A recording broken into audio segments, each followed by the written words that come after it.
Hello again, and welcome back to another insightful episode on all things coaching in higher education. I'm your host, Tim Jansa, a certified leadership and organizational development coach and a higher ed professional of almost 20 years.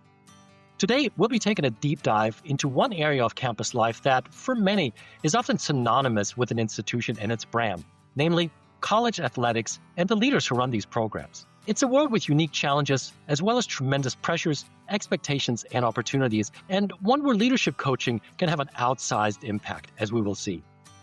To help us better understand athletic operations and its leaders, I have invited Tanya Vogel, a former athletic director and associate vice president of athletics at the George Washington University. She's also an experienced executive coach, as well as the founder and principal of Ripple Impact Coaching and Consulting. So let's buckle in and explore how professional coaching can help build stronger athletic programs for our colleges and universities. Welcome, Tanya. It's wonderful to have you on the show. Tim, thank you so much. It's really a pleasure to be here. So let's get the 700-pound gorilla out of the room. When most people hear that I'm a coach, of course, immediately their mind goes to sports coaching and they say, which team are you coaching, and so forth. So for somebody completely uninitiated, how would you explain the difference between the two? So athletic coaching and, of course, the kind of executive professional coaching that we're talking about in this series. Tim, I really appreciate the question. And you can imagine, as somebody that spent 15 years of her career coaching, I've had to do a lot of explaining about how my previous life and the coaching I was doing there, sport coaching, is different from my current life. And I do think anytime we bring up the word coach, there's images that come into people's heads, whether those are, a coach with a whistle around their neck or a whiteboard or practice planning or even wild, crazy responses to a competition. And the way I would describe the difference, obviously in sport coaching, there's a lot of teaching of skills and directing strategy. A coach is charged with having a vision and then moving that team in accordance with that vision. And as you and I both know, executive coaching is really more about being a thought partner. We show up knowing that our clients have all the answers. And it's our job as an executive coach or a leadership coach to help ask insightful questions, offer perspectives, really create a space where those leaders can reflect, where they can grow, where they can unlock their own solutions and have ownership over the solutions that they create. Now, something that I think is important to point out, Tim, I believe the best sport coaches are using many of the tools that you and I are using in executive coaching.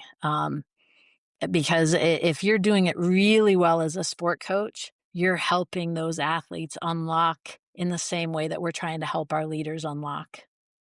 Thank you for bringing up that analogy. I think this is something that also went through my mind, not just in preparation for this conversation, but while you were outlining the differences and similarities, there's definitely some overlap.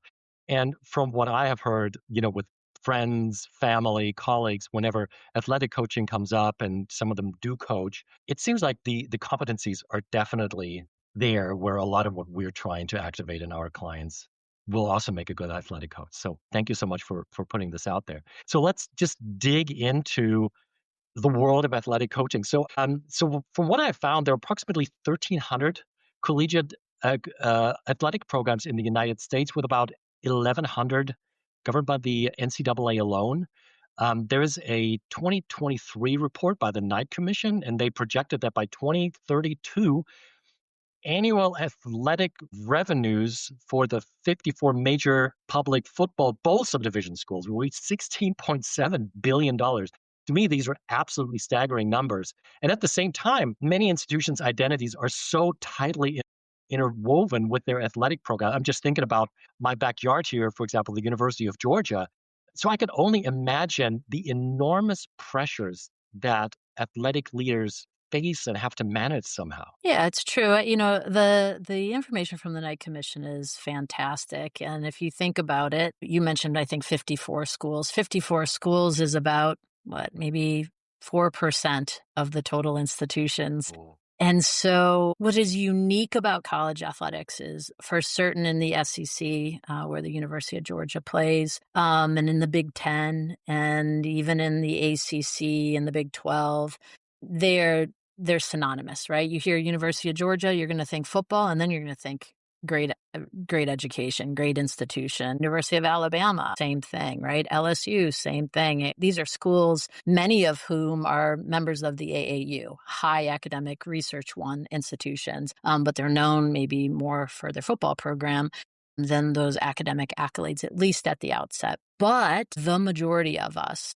right? The majority of us in terms of Division 1, 2, or 3 are highly subsidized by the institution. And so when you hear terms like, or you hear things about big budget, $16 billion, that really is reserved for a very small part of our population. And yet college athletics is a very visible piece to any institution. And one of the things we'll talk a lot about today is just how that high level of visibility adds a complexity to the leaders of the organizations. And so, yes, what we see on Saturdays and during the fall in terms of football, that's very important to many institutions. But what is equally important is this idea of really broad-based opportunities across many sports, both genders, and also the community that college athletics can build for current students, for alumni, for local communities. It really is, as many people term it, the front porch to an institution. So lots of value there, and with it comes a lot of pressure. I'm so glad you bring this up because I think it's so easy for somebody who is not part of this world or I have to confess, not a major college sports fan. I know some of Sure. our viewers and listeners probably roll their eyes right now. Then, it's easy to kind of be blinded by all the flashiness of the big schools and the big college programs. There's a lot more going on behind the scenes that isn't quite as visible, I think. And I also appreciate you bringing up the idea that many schools subsidize a lot of these programs. So there is a much closer connection between the athletic and the academic side of things, I would Mhm. say. So how would you describe a role of a leadership development or executive coach when you're dealing with these quasi mini organizations within the larger university ecosystem? What are some of those leadership challenges that athletic directors and coaches face? And how do those potentially differ from some of the challenges that more academic leaders would have to deal with? I love this question. And I'll share a little bit about my journey. I mentioned that I was a sport coach. So I was a student athlete in college, really loved my experience as both a student and as an athlete, and knew early on in my career that I wanted to be a sport coach. And so I was fortunate enough to be a collegiate coach for 15 years, including 12 as a head coach. And still, my growth in understanding how athletics is tied to higher ed really came towards the end of my coaching career as I started to explore more administrative roles. And so the first thing I'll point out is that one of the areas of work that I do with my coaching clients is really helping them as athletics department leaders, including head coaches, understand how they fit into the larger landscape of higher ed. And when we start to explore where they fit in, it becomes really powerful for them because they start to understand how better to make decisions to help our friends in enrollment management, how better to make decisions to help our friends in communications, how better to make decisions to help our friends in development and alumni relations. And so as they learn more about where they fit into the large organization of higher ed, they really start to thrive in recognizing those places where athletics can help their colleagues at the table. Do you find that sometimes you have to help them overcome some internal resistance, misunderstanding as well, especially from academics who may not appreciate the impact and the value that athletic operations brings to campus? I would say I probably wouldn't use the word resistance. It's more about what they don't know. And one of the things that I have found in working with individuals that work in athletics is as you start to ask questions and they start to discover on their own how they are part of a larger team, these are people that have been born and raised on teams. And Mhm. so they understand team sports. And when they recognize that they are part of a larger team, even if members of that team are competing for resources because that's a place where resistance can exist. But when they start to recognize that, Tim, they start to do what they would do on a sports team is recognize, okay, where are individual strengths? Where are their challenges? Where are their assets that we can work together and collaborate to really move an entire enterprise forward? So I wouldn't call it resistance. It's really about awareness of an institution and the complexities, and then figuring out how they can best work together. The reason I'm asking this is because I always help my clients, not always, but often help my clients understand the difference between a team and a group. And especially in Mm, higher ed, you have so many silos and you have so many people who always say, "Well, we're a team," but really they're not. They have their own area of responsibility. They kind of work parallel to each other, and there's no interdependency or real interconnectedness between what they're trying to accomplish, and their goals may be quite different. mm. So while I can see that athletic leaders might approach this with a real team spirit because that's how how they think, that's their mindset, that's how what they were raised. I can see that on the administrative or academic side of the house, that may not be reciprocated, and people may kind of hold on to their little turf. Is that something that you have observed as well? 100%. And you Okay. and I have all worked in organizations where there's a lot of silos. And so this is where working with leaders in higher ed, where there are similarities, right? So if I'm working with somebody that is the chair of a program, or I'm working with somebody that is a leader of, again, enrollment management or even housing or parking, helping them understand the larger landscape is important.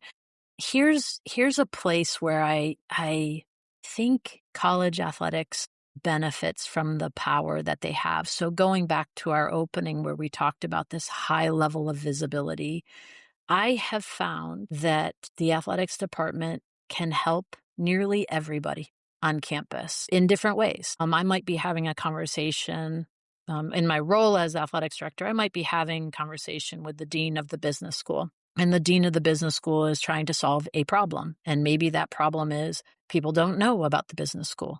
And so we say, like, let's talk about how to increase the visibility of the business school. And athletics has this platform. If it's at a football school, you have Saturday football. Okay, how can we help the business school? We can talk about getting business school signage. They can become a corporate partner and such. We can have the dean of the business school, and we did this actually. The dean of the business school spoke on our halftime broadcast. And that broadcast was on NBC Sports Washington at the time, right? So the viewership in the local DMV it was pretty large. And so there are different ways that athletics can become a megaphone to different areas on campus. I worked at an Ivy League institution when I was much earlier in my career, and the athletics department was an extension of enrollment management, and they partnered on their summer camp program because they understood the earlier that you bring students to your campus and physically get them to the campus, and the more times you get them to the campus, the chance that that student applies and actually ultimately enrolls continue to go up. And so one of the benefits to athletics that I found, Tim, is that we really can be helpful across the entire enterprise. And when we recognize that and we can collaborate together, it's really powerful. I'm really intrigued by and not surprised, to be honest, is how you approach this holistically, like a whole systems approach, where to many people, I believe they see this delineation between athletic and academic operations. And I'm really impressed by how you bring these two together and integrate their efforts for the greater good, which then, of course, leads me to believe that while you're working with athletic leaders, I think at the same time, there also needs to be some work done with leaders on the administrative or academic side so that they also understand the mutual benefit that they can reap from this collaboration. Yeah. And Tim, I mean, this goes to a lot of the work that we're doing, helping our clients understand relationships that they need to build. And then even advocacy. So helping clients advocate for a seat at certain tables, not so their voice is heard, that's important, but so that they can hear the voices of others. And one of the places that I think we found tremendous success with our athletic department clients is helping them understand, hey, go meet them where they're at. Go find out what problem your colleague is trying to solve, and then figure out how your department can help that. I'll use another example, student affairs. We would be having conversations with the dean of student affairs, and they would be talking about attendance at events that they were putting on. And one of the things that we understood is we can really rally people to show up places. And they were having trouble with attendance at things. And so I said, okay, tell me what events you want people at, and we will work really hard to get them there. It is a way for our student athletes to be amongst their colleagues and feel like a normal student, which is really important to their growth and development. But it's also a way for our student affairs people to have people show up. And so again, getting our clients to understand, hey, listen, you gotta spend some time going out and learning from your colleagues where they are struggling, and then figure out how we can help them solve their problems. And I think this is across all organizations. We can work with bankers, we can work with people in corporate America, and the same thing applies. They need to figure out what their colleagues' pain points are and how they can be collaborative in helping them solve those problems.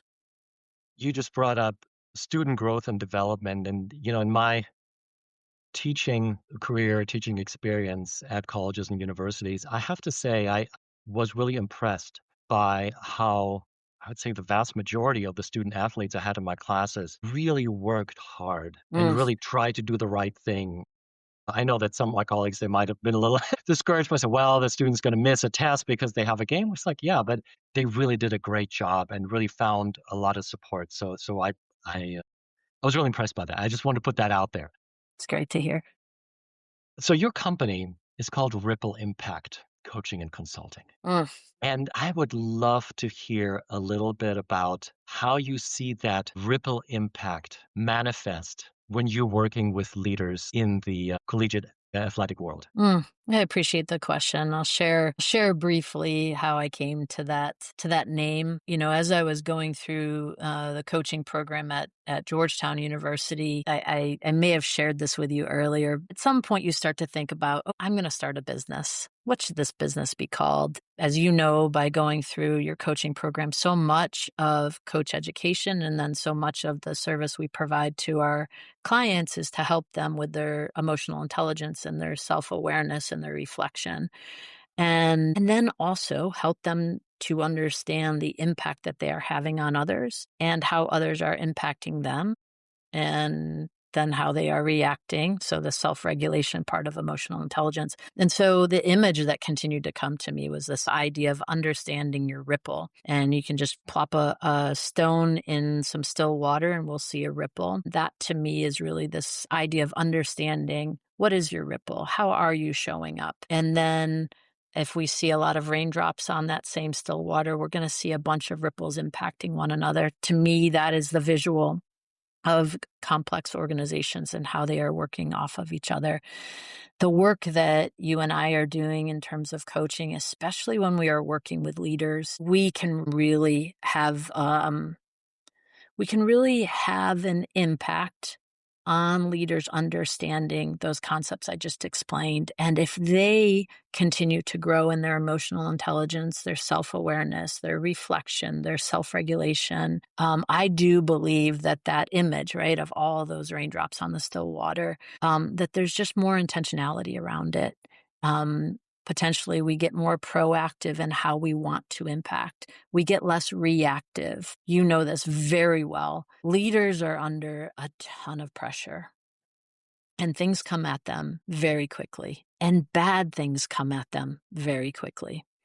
And if they don't understand the ripple, or if their response is to be reactionary, that's going to have a huge negative impact on an organization. So I think the work that we're doing really helps our leaders understand how they are showing up and that impact that they're having. And then to take it further, they understand how when bad things happen, bad things are going to come to them. How are they responding and reacting in a way that maybe allows those ripples to be more intentionally prescribed, right? You can't predict everything and there's not a playbook for everything, but maybe it's a little bit calmer water for those leaders as they move forward in their organizations.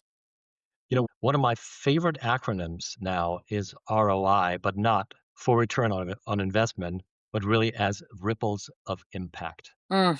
And when I heard that, and I have no idea where I heard this, but my mind was blown because I think you and I both have experienced that. Little things we do, we may not even be aware that we do. A word we say, a Mm. gesture, something small that seems small to us can have a massively outsized positive impact on the people around it, especially on students Mhm.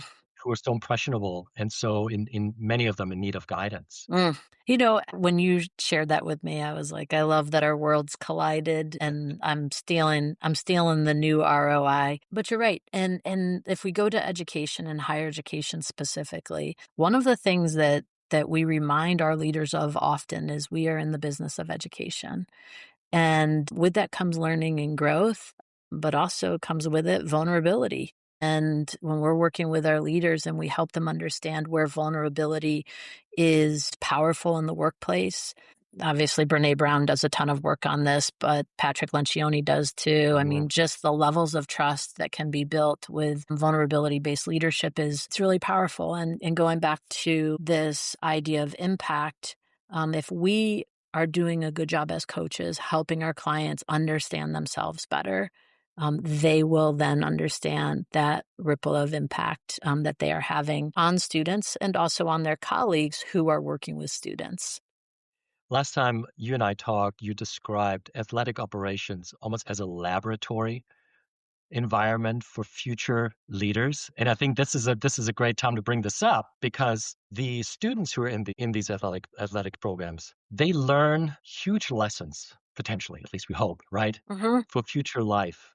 Do you care to share a little bit more about that and how maybe we as coaches can help leaders run a better lab, so to speak? It's such a great question, Tim. And I think again, when I talk about my own growth, this is an area that I knew I knew about as a student athlete. I knew a little bit more about it as a sport coach. I was a young head coach, so there was a lot of growth and learning that took place during that part of my career. But if you think about it, in a in college athletics, these students every single day are showing up for a practice session or a competition where they are going to need to receive inputs from coaches and teammates. They're going to have to work with others. They are going to have to try things that are hard. They are going to fail. They will get real time feedback, both from the sport and from the coach and from their teammates and from fans and parents, right? Nowadays, unfortunately, even from social media, but they're getting feedback on how they are doing.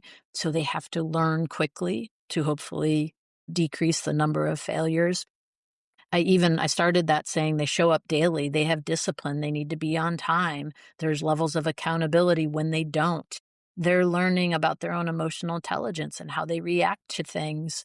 Because if they react poorly, let's say they do something after a play, they taunt somebody, there's a penalty for that, right? And we even saw this week at the pros, there was a football player that spit on another football player, and that football player got kicked out of the game. So there are consequences to our actions.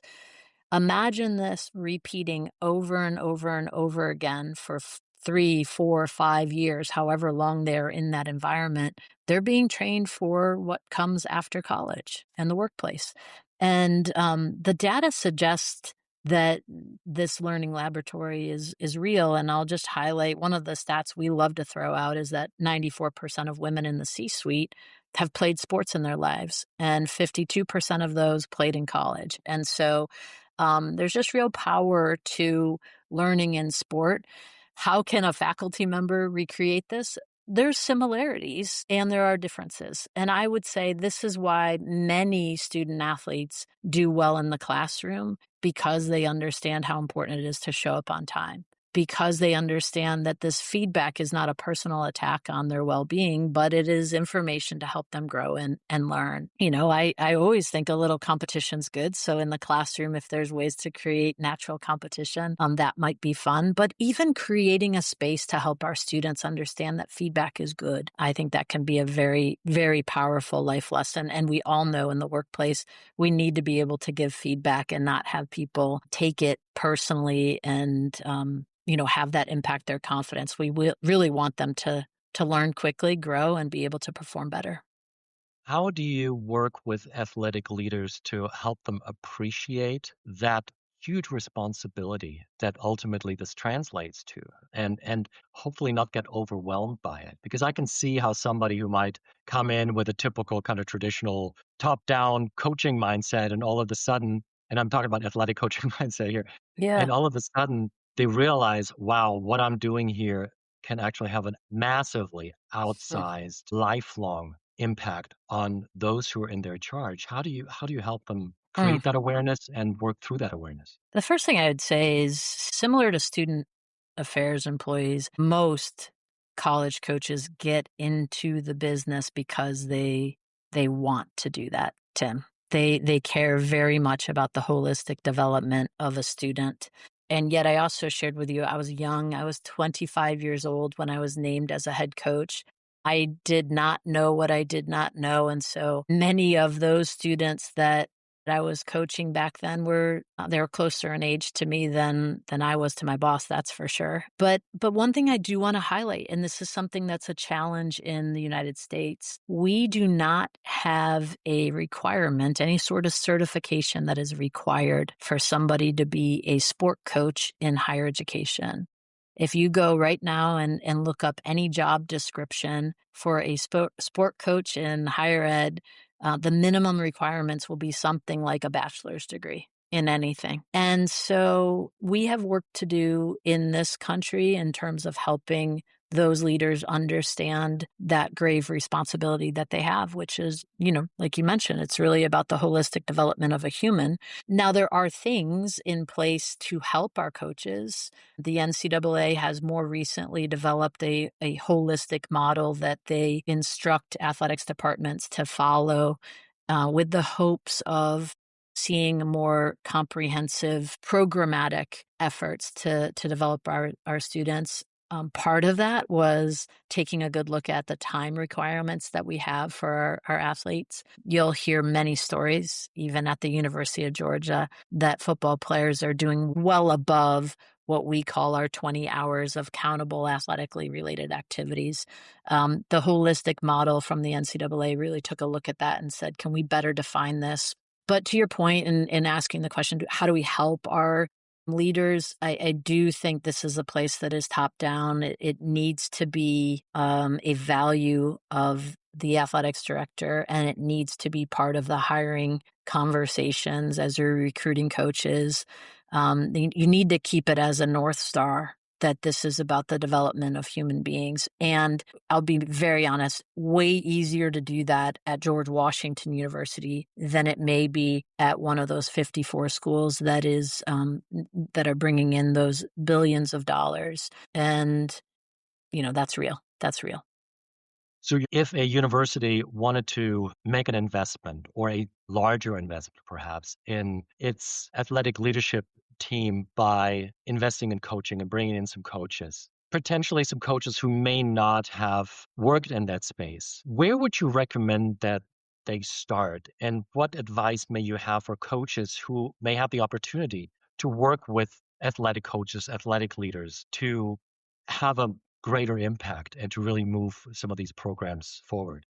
Yeah, I think, and I appreciate this question, Tim. One of the things that is constant with athletics leaders is that outcomes are important.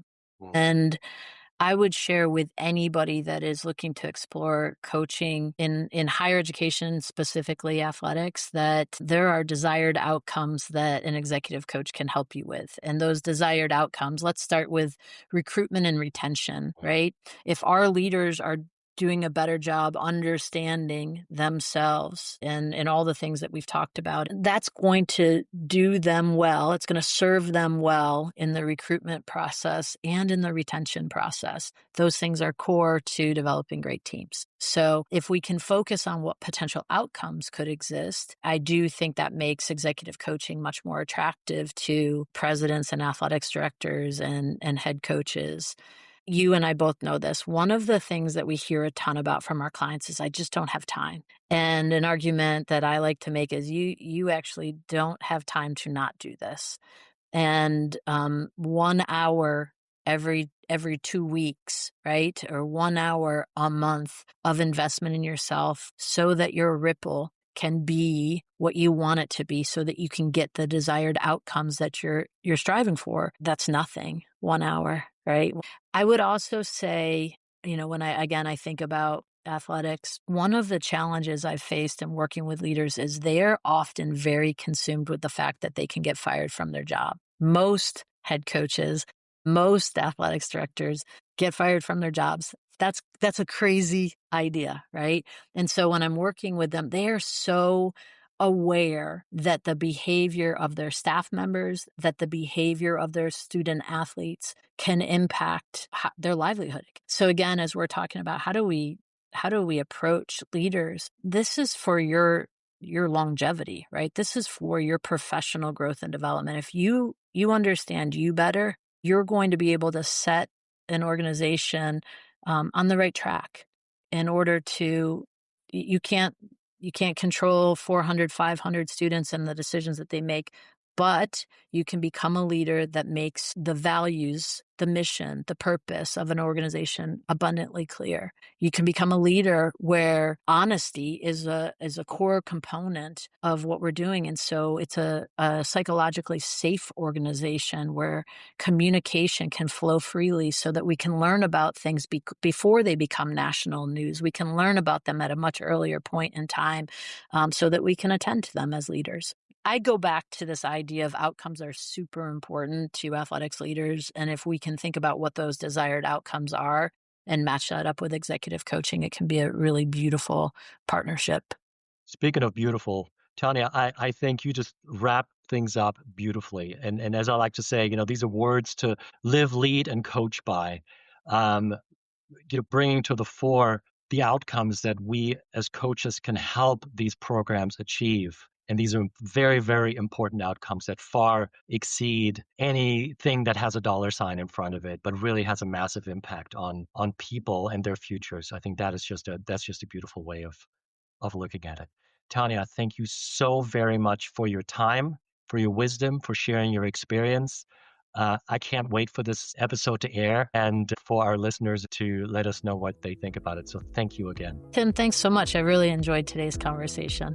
And for all our listeners, if you found this interesting, please don't forget to click the like button and to subscribe to the channel. And if you would like more information about Tanya, about this topic, and the podcast series in general, please go to the companion site, which is higheredcoaching.us or leadershipimagined.com/podcast. Thank you so much for your time and keep making a difference, one client and one conversation at a time.